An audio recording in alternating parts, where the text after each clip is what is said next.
Good morning, students. Trust all is well with you and your family. So, today's topic is integers. We have already seen what natural and whole numbers are.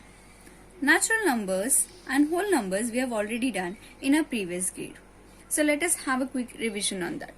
Natural numbers, the numbers which are used for counting. For example, 1, 2, 3 and so on.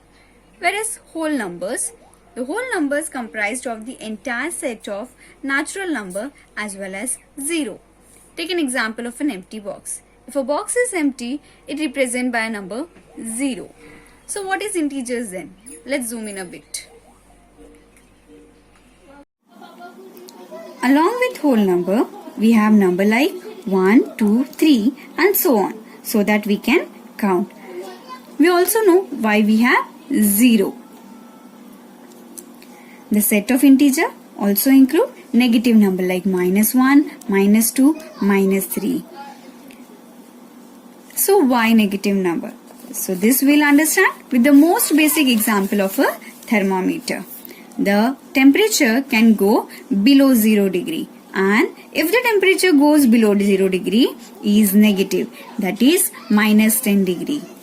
So now let us understand with a different example. Suppose you gave your friend 100 rupees and that friend returned you rupees 50. What is the net amount? The net amount is equals to -50. So it shows that you incur loss.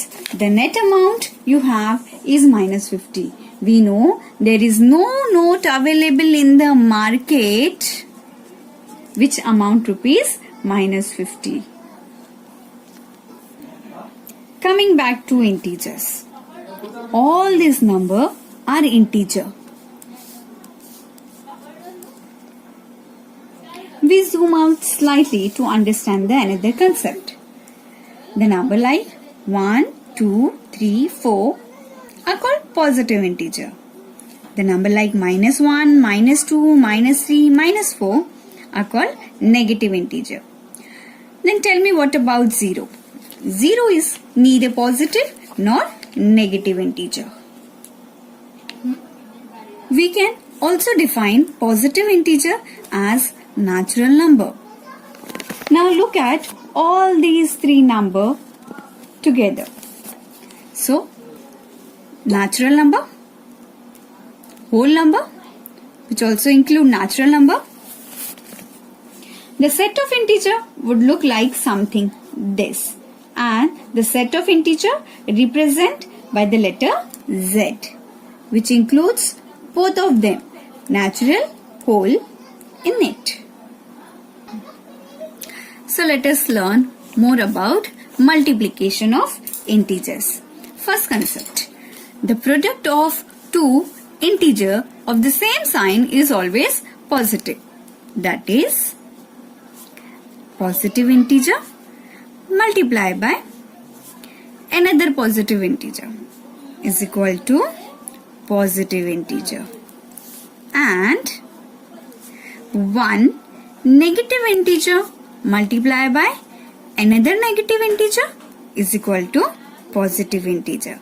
Because of the same sign, the answer is positive. The product of one positive integer and one negative integer is always negative. That is, one positive integer multiplied by negative integer is equal to negative integer, and one negative integer multiplied by one positive integer is equal to negative integer. So because of the sign, the answer is negative. Now we'll learn about the properties of multiplication of integers. First property, that is closure property. In closure property, the multiplication of two integers is always an integer. If m and n are integers, then m multiplied by n, that is mn, is also an integer. Let us solve with an example. Suppose 5 is an integer and 6 is also an integer. So if I'll multiply 5 multiplied by 6, that is 30. So is also an integer. So next property, commutative property, that is also called as commutativity. According to this property, if m and n are two integers, then m multiplied by n or n multiplied by n are same. Let us check it with an example. 6 and 7. So let us understand with an example. 6 and 7. Both are integer. So consider m as a 6, n as a 7. So if I multiply 6 multiplied by 7, so 6 sevens are 42. Or if I multiply 7 multiplied by 6, so it also gives 42. Is it same? Is it same? Yes, it is same.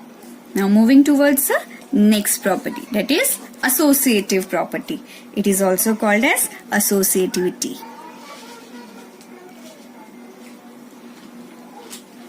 According to this property, if L, M and N are these three integers, then L multiplied by bracket M multiplied by N is equals to L and L multiplied by M in bracket multiplied by N. We have to check whether they are same or not. So let us understand with an example. L equals to 5, M equals to 3 and N equals to 2. So in place of this L, M and N, we'll put this value. 5 multiplied by 3 multiplied by 2 equal to 5 multiplied by 3 in bracket multiplied by 2. So 5, here 3 2s are 6, 5 6s are 30. And here 5 3s are 15 multiplied by 2. So 15 2s are 30. Are they same? Yes, they are same. So according to the property of associative property. Next we'll move toward distributive property or distributivity.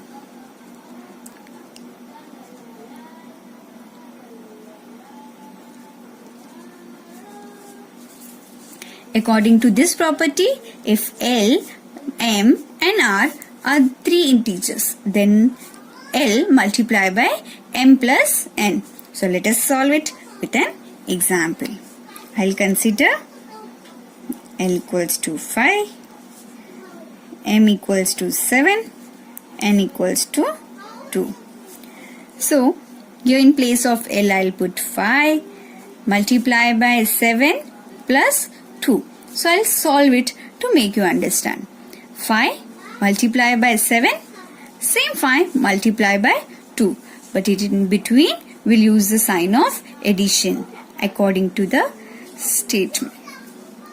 5 multiplied by 7, here plus 5 multiplied by 2. 5 sevens are 35 plus 5 2s are 10. So 35 plus 10 is equals to 45. This is the most important property. This multiplication is distributive over addition. We have to consider this sign of addition while using this property. Now the next property is existence of multiplicative identity.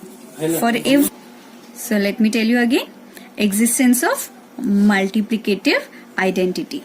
For every integer a, I repeat, for every integer a, we have a multiplied by 1 is equal to a and 1 multiplied by a is also is equal to a. Integer 1 is also called as multiplicative. Integer 1 is also called as multiplicative identity. Existence of multiplicative inverse. So this is the last property. For any integer a, its multiplicative inverse will be 1 upon a. If it is a, then we have to use it as an inverse. That is 1 upon a. Numerator will go to denominator. So that a multiplied by its inverse, that is 1 upon a, is equal to 1. Numerator cutted with denominator. The multiplicative identity. Multiplicative of 1 is 1 itself, whereas multiplicative of minus 1 is minus 1 itself. So I will solve it. 1 multiply by its inverse, that is 1 multiplied by 1 upon 1. The answer is 1. Whereas minus 1 multiplied by... So students, now we are going to solve few sum based on what we have learned today from exercise number 1A.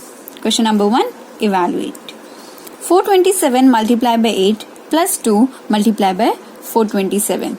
So as per our property, it goes in the property of distributivity. So which number can we see in common? That is 427. We'll write it aside. 427 multiply. Now if we took these two number in common, so what are the number left? So these are the number which left. 8 plus 2. You have to consider the sign of addition which is given over here. 427 multiply 8 plus 2, 10. 427 multiplied by 10 is equal to 4270. Now take a next number. 394 multiplied by 12 plus 394 multiplied by minus 2. We have the same property like distributivity, but what is different? Here we have negative integer to be multiplied. So which number is in common? So we'll take 394, which I can see in common, and rest of the number we'll write after it. So 394 multiplied by the number left 12 minus 2. Why minus 2? Plus minus minus. So we'll write 12 minus 2 over here. Next 394 multiplied by 12 minus 2, 10. So 394 multiplied by 10 is equal to 3940. So the difference between two sum, one we have positive integer and here we have negative. So here we have negative integer. Next sum that I'll give you so that you can do it by yourself. 558 multiplied by 27 plus 3 multiplied by 558, and this sum you have to do it by yourself using the same property, that is property of distributivity.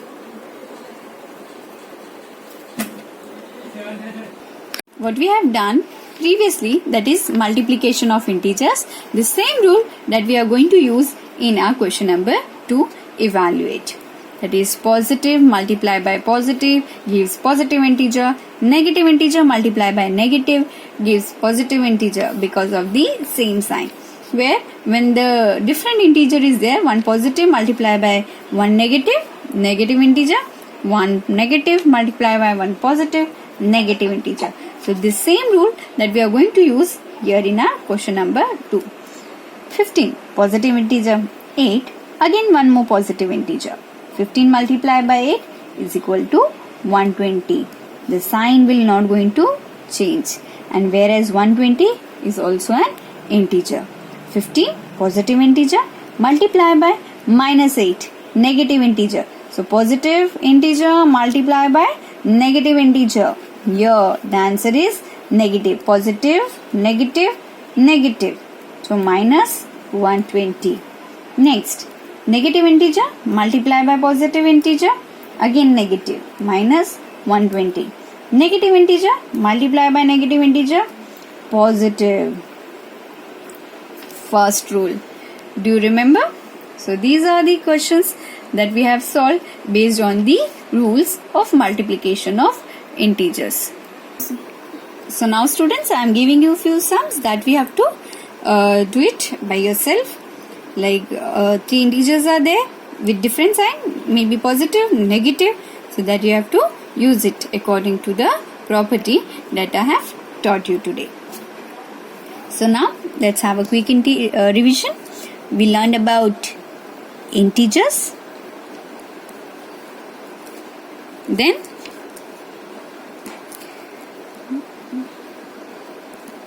multiplication of integers, that is their rules, properties.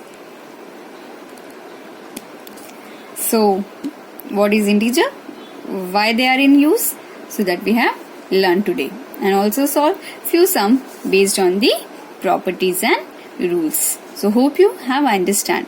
Have a good day ahead. Thank you. Have a good day.